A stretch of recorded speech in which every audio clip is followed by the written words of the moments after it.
Hey, are you a business owner, entrepreneur, or professional? If so, we want you to apply to be a featured guest on our show. My name is Adam Torres, and I host the Mission Matters series of podcasts. I've recorded over 3,000 episodes, and we are just getting started. How do you know if you'd be a good guest to be on the show?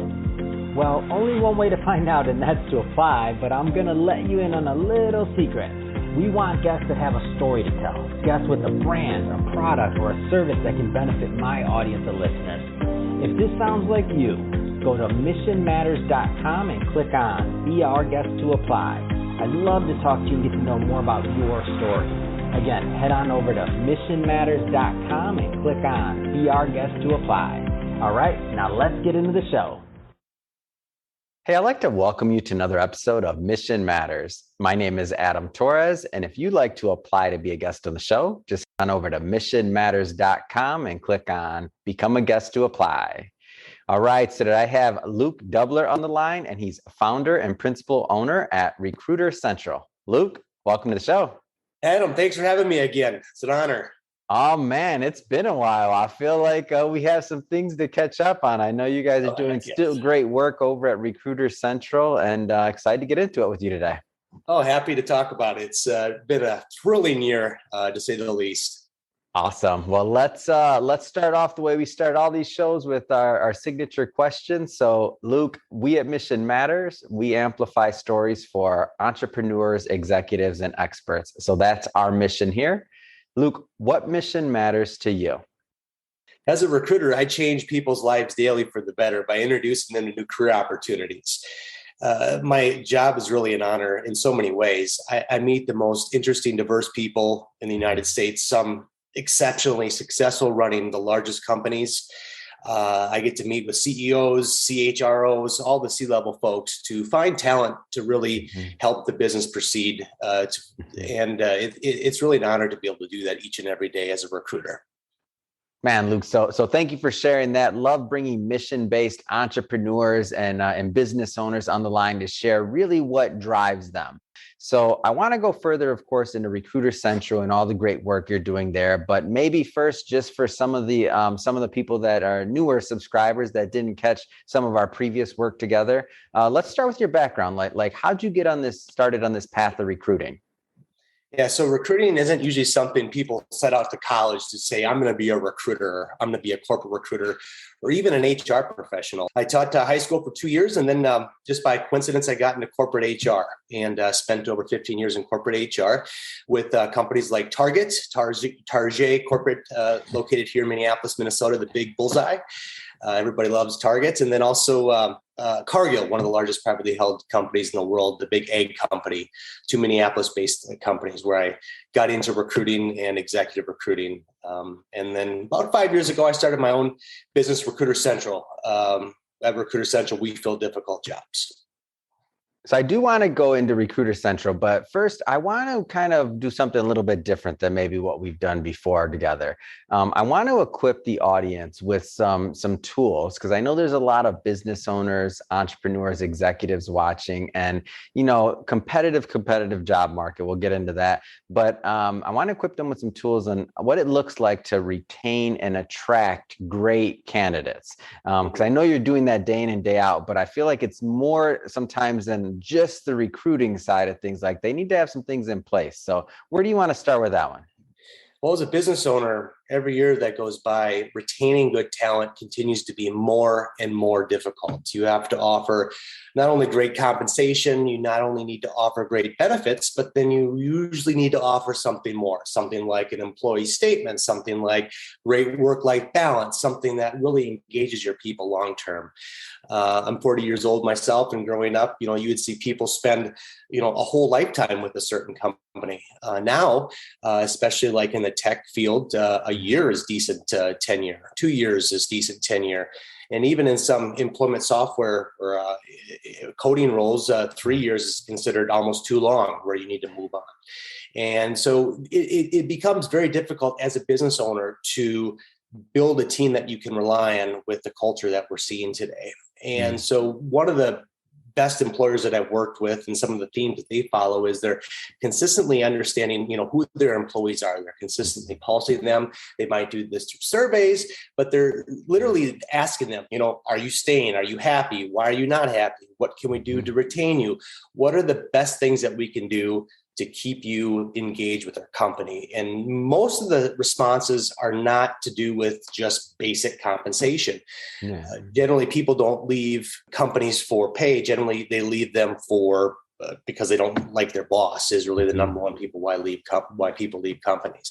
So the best employers that I've seen that have the best retention rate really know the pulse of what their employees are saying. They engage them often, they listen, and then they give the feedback that they're asking for. Yeah, that's big. And I get that. And retention, so it's possible is what you're saying, like this retention thing. So yeah, because I feel possible. Like it becomes more and more difficult. It seems like every year. Yeah.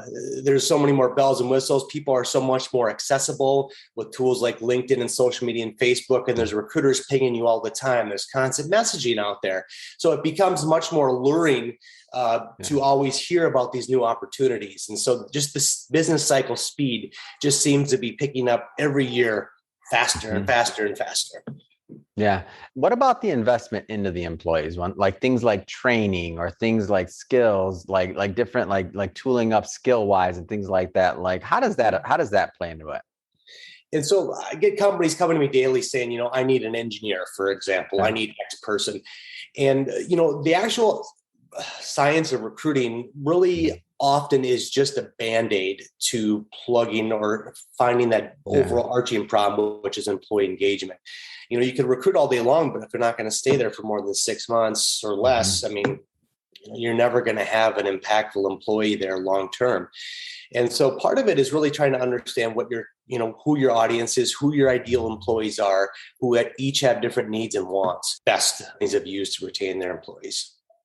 Looking at employee engagement and these surveys and things like this. So if somebody's not like doing that right now, where do you recommend somebody starts? Like, what have you seen that's kind of been helpful in your experience? Well, there's a number of companies that administer employee engagement surveys or different types of formatting. Generally, it comes from your HR representative. Some larger companies have an employment engagement team specifically, but usually it's something that comes from HR. And I personally administered these people to a lot of different employees. And what we see is that consistently people love to share what they're hearing. A lot of times, if it's a larger company, you would encourage people to do it anonymously. But, we get 95% plus of our employees sharing, what their work life is like, what they don't like. And so it's really easy. All you have to do is just look up employee engagement surveys. It doesn't have to be really difficult. I've seen them as short as 4 sentences. What do you like working here? What do you don't like in working about here? What would you change? It can be something that simple. And then, there's a lot of templates that exist out there just by Googling it. And again, some companies do it professionally, but it's really not that difficult of an exercise. You're simply listening to your employees and making changes based on what's feasible. Oh, that's awesome. And what I like about this too is that like you even just have me sitting here thinking, and I'm like, man, I've never done anything like that here. I mean, we're not a huge company. There's 15 of us, right? We're not huge, but I'm like, we should be doing this. Like we haven't had this retention like problem as of this moment, but like, why am I not getting ahead of this? So man, picking your brain here. We always have a good time, but I knew this was going to be good. So, all right, let's switch it up a bit. I want to shift gears. So let's get into RecruiterCentral. So of course, recruiting, you can tell by the name, but tell us a little bit more about the company and why you founded it. Sure. So at RecruiterCentral, we fill difficult jobs. And if you look at most of the talent issues that virtually any employer has, they're around STEM individuals: science, technology, engineering, mathematics. Individuals with those types of pedigrees or backgrounds are really kind of the heart of our economy. Those are the people who are really creating that product that the company needs to market and sell. And consistently, companies have a difficult time finding good STEM people. Again, STEM, science, technology, engineering, mathematics. And when I say a hard time finding people, I mean, it's more than just posting a job and hoping you're going to get the right person to to apply. Where Recruiter Central provides our value is we're a strategic sourcing component of your recruiting strategy. So a lot of the clients that we work with, they post their job, they advertise it. They may have a beautiful employment website. They may have a video. They may have a hiring manager advertising it on LinkedIn. Well, then what do you do if you don't get the candidate to apply? That's when you get my team to step in. So what we do is we come to the table with a strategy saying, okay, here's what you're asking for. Here's what market data is telling us about, what this person makes. Who are your top competitors? Where are they located? What are certain either degrees or licensures or certifications that they need? And then basically defining upfront what we're going to do to complement your current recruiting strategy. We go where you're currently not going.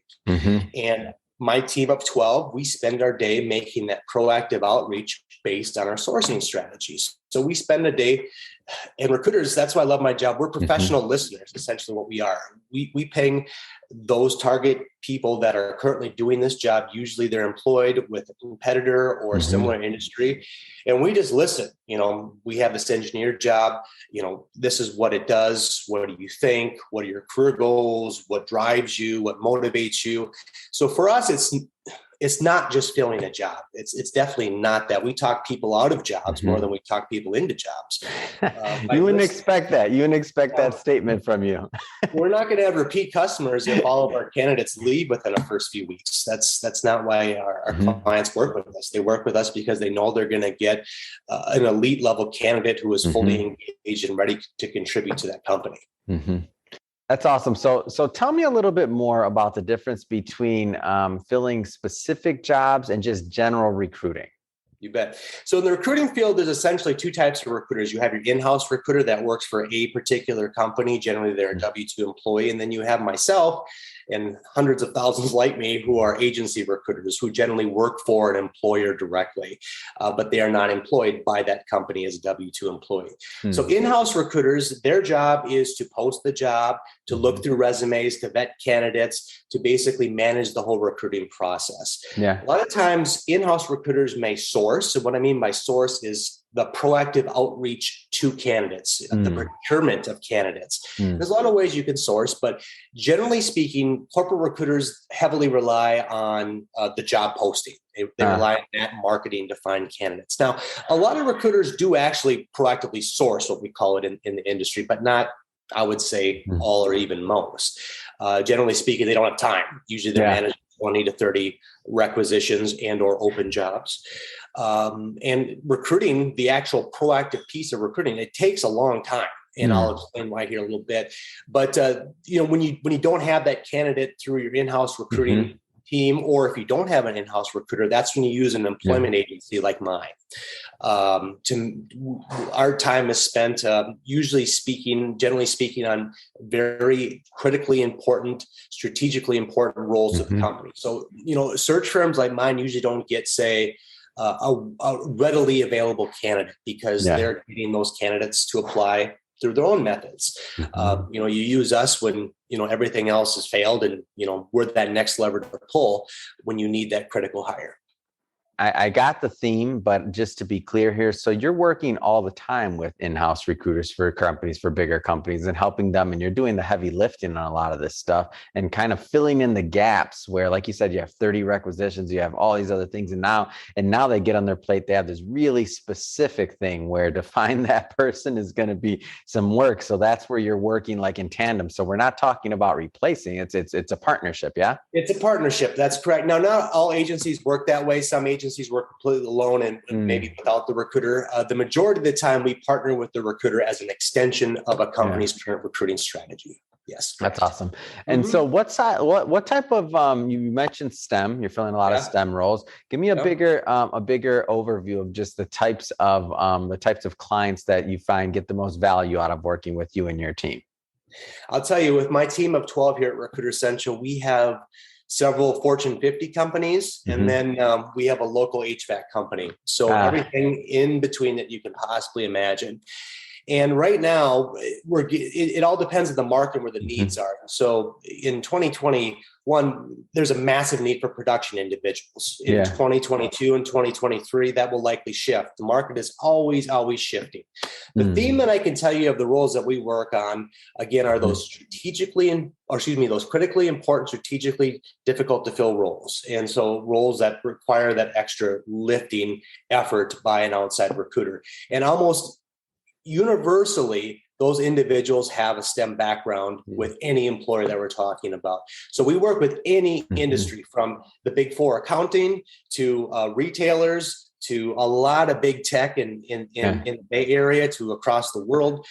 We work with literally any company that you can imagine that, they're chicken farmers to that's awesome. Cryptocurrency farmers. You name it. I don't know how to make that into a tagline from chicken farming to crypto. We can fill a role. Yeah, we have all those clients. Absolutely. Oh, come on, Luke. Keep us on our toes. Absolutely. I believe you, but that's awesome. So I know there's some people watching this right now who maybe have never worked with a recruiter, and they're like, is it right for me? Is it not right for me? I guess where I want to go with this one is just take me through, as if I've never worked with a recruiter, take me through what that journey looks like as kind of working with you and your agency. So I'm calling you up. I'm like, hey, I got this role. Where do we go from there? So I'm going to give advice both to the employer and then also maybe the job seeker as well. Okay. And so I'm going to start with the job seeker. As a candidate, for example, if you're looking for a new job, you have to be a little bit leery. Okay. So first and foremost, never pay a recruiter anything. I'll just tell you that first and foremost. If an agency is asking you for money, be exceptionally leery. That's just really not how it works. So whenever a recruiter does try to engage you, so maybe they send you a note via LinkedIn or anything, make sure you ask them who they are, find them on LinkedIn, ask them the relationship with the employer, ask them if they're in-house, ask them if they're agency. If they're agency, do they have a good relationship with the client? Are they paid up front to fill this job? Are you directly representing this company? Do you have an agreement signed with the company? Some agencies will try to fish just to get a resume to float it in front of a potential client when maybe they don't have it signed. So just as an employee, as a potential job seeker, just ask lots of questions up front to fully understand who they are. And if they don't disclose clearly who they are, that should be a red flag for you. So look them up on LinkedIn, send them a LinkedIn invite, see who they are, and if they're not fully disclosing that, I'd run. From an employer perspective, if you're working with an agency, definitely there's a significant fee that comes with working with us. So generally speaking, agencies like mine charge between 20 and 25% of a candidate's base salary for the first year as our fee. And so the amount of time that we put into things usually lasts several weeks, and it needs to be a business critical role for us to work on to make it worth, that investment that you're making. But when you do work with us, you're going to get the absolute best candidate in the market to fill that job. And so as a business owner, like I am, it's so critical that you have a talent partner that understands you. So when you come to the table, when you're telling your recruiter, this is what I want, they should be all ears through and through. But furthermore, it's going to be a huge disadvantage if they know nothing about the market, if they can't speak to any competitive advantages they can bring, if they can't show you, kind of what their strategy is. What are you going to do to find people? If they don't come to table being proactive in some way, that's usually a red flag. So what have you done to prepare for this meeting? Do you have any candidates in mind that we can talk to? Do you have a few resumes as an example of, maybe this is what we're looking for, and can I speak to that? So those are some of the things that I would call out as some things to know about recruiters. And the screening process. So, so let's say that I'm I have this great conversation with you, or I'm like, Luke, I seen you on Mission Matters, so it doesn't matter, I'm hiring you. Let's say that happens, and somebody calls, and so they have this very specific role, and a common question I can see is, so what does that screening process look like? Are you just going to send me a bunch of resumes? Am I going to have another stack that I have to look at? How are you going to help me out with this?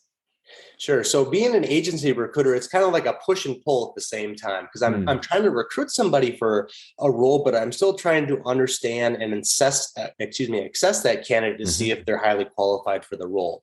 So when you work with a company like mine at RecruiterCentral, you get fully qualified, engaged, screened, interview ready candidates. And so basically, after you do the job intake from us, you get okay. Define what that means. You packed a lot into that. There's a lot of words there, but that's a lot of words, and I want to know because I got excited. I'm like, what does that mean? It's a lot of words. But basically what it means is that we're going to do all the vetting, have the resume and our vetting notes ready to go. And the candidate is ready to step into that interview chair now and is ready to go. So we prep them. We've assessed them thoroughly. We understand everything from their compensation to background to their unique skill set and traits to their career goals and desires. They're all ready to go, sit down, interview from day one. And so that's basically what we're doing. My life as a recruiter is we're making the outreaches, we're assessing candidates, we're understanding their wants and desires, and we're presenting them to our hiring managers. Additionally, I'm happy to announce that at least some of the stats here at RecruiterCentral, about 80% of the candidates that we submit to the hiring manager move to second round interview. Wow. And then about half of the candidates we submit overall do get an offer. Man, that's big time. That's and I guess that's just a testament. So when you think about like a KPI or something, like the thing is that when I think somebody's hiring a recruiter, one thing they want a qualified candidate. Obviously, they want that awesome match, but they also want to save time. Like they want to make sure that all this pre-work, like the amount of time of this sifting and all these interviews and things that you're doing, like that's very labor intensive. Like you're in the weeds with this one, like getting your hands dirty, making sure that you're putting the right candidate in front of the employer. You really, I akin it to this day. I mean, you're really dating. It's kind of what it is. You're really trying to understand, not only is this job technically, a fit for you, are you technically qualified, but there's so much more to that. And that's one of the reasons why I love this is, I just want to get to know you and understand, why you wake up in the morning and go to work. What are those things that you look forward to? Where do you see yourself in 5 years? When you work with us, we really want to understand the motivation piece. I'm just going to tell you flat out, life's too short to work at a place you don't love doing. Yeah. I mean, it really is. And we seek to understand that. Is this gap accounting job ideal for you? Well, let's understand what is ideal for you. I'm not just going to talk to you the whole time like we're doing here on this particular interview. I'm listening. Candidates love to tell you about their story. And when you hear their story, you're going to understand what their motivations are, their desires are. And through that, we're able to say, let's move forward in this job, or, this job really isn't for you. And here's why. That's what we do. So in terms of, and you gave us some tips, but I want to just go a little bit further. So if I'm, so now the next step in my journey of looking for this candidate is I'm like, okay, I spoke with Luke, his team, they're awesome. Like they do great work. I believe they have a process in place. They know what they're doing. Like, and let's just say I'm thinking about, okay, but is this the great recruiting partner that I want? Like, what should I be looking for in a great recruiting partner as a business owner? Yeah. So when you first get started, it's a little bit of a leap of faith. In the recruiting world, you have your very, well-established giant recruiting firms. You have your Robert Halves of the world. You have your executive search firms of the world. And then you have everything down to smaller recruiting shops, and then, one-person shops as well, where just a single recruiter there. I'm not going to say one is better than the other. A lot of agencies really are a niche agency where they specialize in a particular role. If your role is extremely specific, I would say there's definitely advantage to working with a recruiter who has a background in that area. My team at RecruiterCentral 12, we're functionally aligned. So like I have an individual who spent their life in finance. I have a former software engineer who is now a recruiter. I have someone who's an HR professional. So I put someone in front of my client who has walked those shoes as much as possible, because let's be honest, most recruiters, they haven't done that job. Am I a gap accountant? No, I'm a former high school history teacher, but I've supported finance for years and that's helpful. But as close as we can, we put in a recruiter who has walked the path versus just spoken to it. And so as a business owner, when you vet that agency that you may work with. Really understand their background. Do they know what they're talking about? Are they just, just saying words? Yeah. Understand where they've been from that perspective. That's awesome.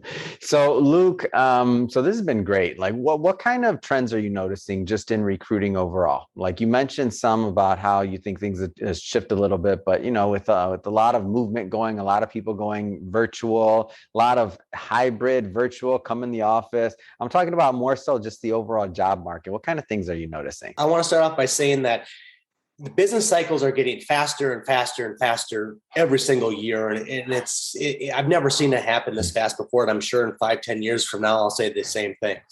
Two, unlike ever before, there is more tools to market yourself as a both employer and a candidate. We have tools like Facebook, we have social media, we have all the tools to be found. Yeah. And as anybody, I would definitely suggest, market yourself at least some. Are you going to stay at your employer your whole life? Maybe, maybe not. Yeah. You never know what's going to be out there. So, I want you to think about your personal brand or your brand in general. That goes for employers or candidates. When someone Googles you, what are they finding? Do an audit for yourself. Google yourself. Is there any ridiculous pictures of you out there that are easily accessible by an employer? Do you have a professional brand online? So is your LinkedIn profile or another professional networking site coming up number one? Yeah. Is the site itself full of keywords that are relevant to you? Is there a professional picture? Are you highlighting all the things you've done? So maybe you've spoke, or maybe you have a patent, or maybe you've created something. Is that listed and easily findable? I would definitely think about all those things. It's going to serve you well over time. Yes, you're going to get more inquiries, but at the very minimum, I would suggest taking a call from a recruiter, because you're going to learn where the industry is going. You're going to learn what trends are going on. You're going to learn other best practices. You're going to be a lot more worldly about the market as a whole versus, just being heads down all the time. I get so many people just taking a call with no intention of leaving their employer. And that's totally fine. And, it's fine to be upfront about that. But, we have a lot of insight to be learned from a recruiting conversation. Don't look at a recruiting conversation as a stale, question, answer. Look at it as a very prime opportunity to grow your career. Well said. And I see that, now I don't get them, but when I was in finance and I was an advisor, I'd always take a call. I know a couple of guys that call me probably every 6 months to a year just to catch up and tell me what's going on in the market when I was a financial advisor. And I remember thinking to myself, man, I actually know what's going on in the market. I know my value at this company. I know my value at this company. And so it became good to me, because I understood myself as, and I use this word with affection, as a commodity. Like, what is my value in the marketplace? Not based off of me being emotional and looking in the mirror and thinking I'm good at something, but based off of what the market is willing to pay for my services. So I love that. It's like that, you open up the newspaper, you see the stock market, right? Like, you're like, okay, you take the call from the recruiter, and your value in the marketplace there as a commodity. I love it. It makes total sense. Yeah, you have to be selfish. I mean, it is about you. When you're interviewing, and the recruiter should never make it about them. It is all about you, the candidate. But, just hammer the recruiter with questions and be direct. Maybe you have a problem that you're working on your current company, a business problem. Maybe that client has solved it in a better way. Maybe they have a better solution, a better system, a better process. You can selfishly bring that back to your employer as well. There's a lot of competitive intelligence that can be gained through a recruiting conversation. That's awesome. Well, Luke, I'll tell you, we always have fun. I mean, this has been awesome. I learned a lot. I'm sure my audience did as well. What's next? What's next for you? What's next for Recruiter Central? What's next? You bet. So life is a very special thing, and you got to do what you love and what you're passionate about. So at Recruiter Central, we've grown from a 2-person shop 4 years ago, me and my colleague Peter Doe, to 12 individuals. And I'm hiring recruiters left and right. And it's been a fun journey. I'll just tell you personally, working in corporate America, I was doing fairly well. I was making in the, $150,000, and I thought that was good for me. Yeah. Now that's considered kind of an average month for me. Yeah. Don't let the struggles get in your way. I was terrified to start my own business. Starting your own business means you're everything from a recruiter to an accountant to you learn how to code and put up a website. I didn't know how to do those things. Yes, I had an exhausting existence, but with being self-employed, your brain never turns off. That's one thing that I never thought of. In corporate America, I was doing my job, and looking back, it was exceptionally easy. I love the people that I worked with. I love my employer, but you're never, in my opinion, I was never stressed the way I was, or stretched the way I was running everything like I am now. And so I'm going to continue to do that and work with employers they're just amazing and really impacting the world in a positive way. And that just fires me up to say that, I was part of building that, or I changed an organization with a hire that did that. And so we're going to continue to grow our team. We're going to continue to add value to the market. We're going to continue to work with amazing clients. Man, Luke, you got me all fired up over here. I'm excited for you. This is awesome. And what an amazing success story. Growing from a two-man shop to now, man, upwards and onwards. I love it. It's great. And I can't wait to have you on the show the next time. I'm going to be like, what? You have how many people? Like, what's going on, Luke? Come on, man. You're busy. Yeah. And so awesome. I love these podcasts because that's what inspired me to leave. I listened to hundreds of podcasts, and, I went to college and I learned things there, but the people that are my mentors, and that's a huge important thing, is having a great mentor. And I would say it's the most important thing. Yeah. And so when you're in corporate America, be very careful of who your mentors are. Are they mentoring you for the next job that's just above you? Or are you working with a mentor that's thinking much larger? And for years, but I love the mentors I used to have, but for years, they were mentoring me for an in-house corporate recruiting leadership role. And that's fine. But at the time, I wasn't shooting near big enough. That was a small stepping stone for me. My mentors right now are worth hundreds of millions of dollars and have started their own businesses. And the conversations that they're having for me personally are very inspiring and have me think ways that I never did in corporate America. So, I pay money for some of my mentors. Some of them are friends of mine, but that's really been critical to my success, is finding someone who's walked that path and who thinks way bigger than I would just naturally do. Absolutely amazing. So Luke, again, this has been awesome. If somebody's watching this, whether they're a potential candidate, whether they're an employer and they're looking to fill a role, what's the best way for people to connect and to follow up with you and your team? Yeah, so there's a number of ways. Take a look at our company's website at RecruiterCentral.io. That's again, RecruiterCentral.io. You can also find me on numerous social media channels, including LinkedIn. My name, Luke, last name Doubler, Doubler. One of the most connected individuals in the upper Midwest on LinkedIn. I'm a recruiter. It's my job. You could also find me on Twitter. Awesome. Well, again, thank you for coming on the show. And to the audience, as always, thank you for tuning in. Hope you got a lot of value out of this. Hope you learned a lot. If you did, especially if you're a first-time listener or visitor, hit that subscribe button. We have many more mission-based entrepreneurs and business owners coming on, and we don't want you to miss a thing.